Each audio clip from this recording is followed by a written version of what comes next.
Hey Trail Riders, welcome back to the Daily Ride. I hope you guys are doing well today. Today's focal passage is going to come from Luke 15, 23 and 24, which says, "Let us eat and be merry, for this my son was dead and is alive again. He was lost and is found." Daily Fire thought for today is, my life is an example to others for good or evil. Mark my word passages for today is Deuteronomy 30:19, Luke 15:11 through 32, Romans 6:23, and Romans 10:9 and 10. The scriptures that get us through the Bible in a year is Numbers 16, Psalm 52 and 54, Isaiah 6, and Hebrews chapter 13.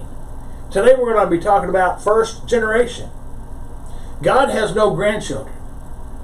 We teach our children to know God, to understand His Word, and to walk in righteousness. We believe that our well-taught children will turn to God, and we also believe the promise that our households will be saved through our witness. But this is no automatic guarantee that our children will follow after God. Parents cannot choose to make their children righteous. As godly parents, we must train our children, pray fervently for their salvation and that of our loved ones. But whatever decision they make are up to them. That is free will. "I have set before you life and death, blessing and cursing.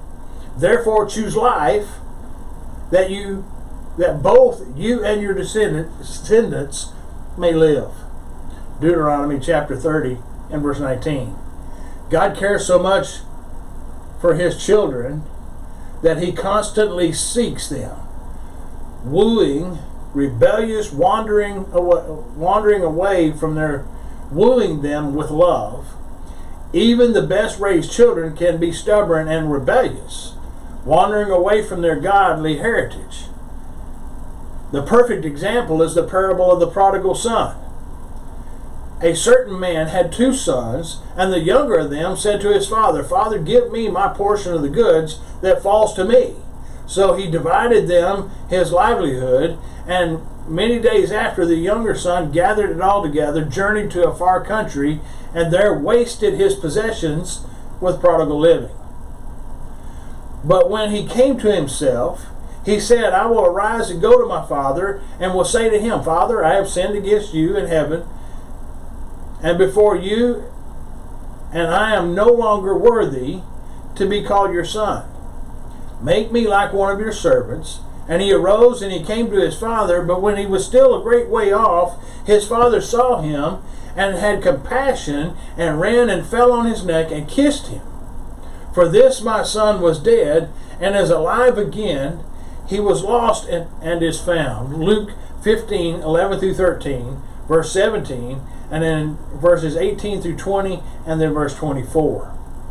I do not know any Christian parents of wayward children who would not respond with tearful or joyful tears when their loved ones returned to God.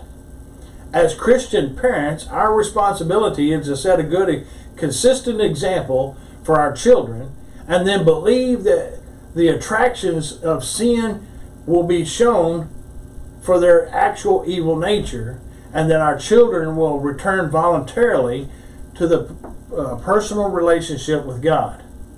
God has chosen children. All of them are first generation. God bless you guys. I hope you'll continually follow me here on the Daily Ride, and I'll see you on the next trail ride.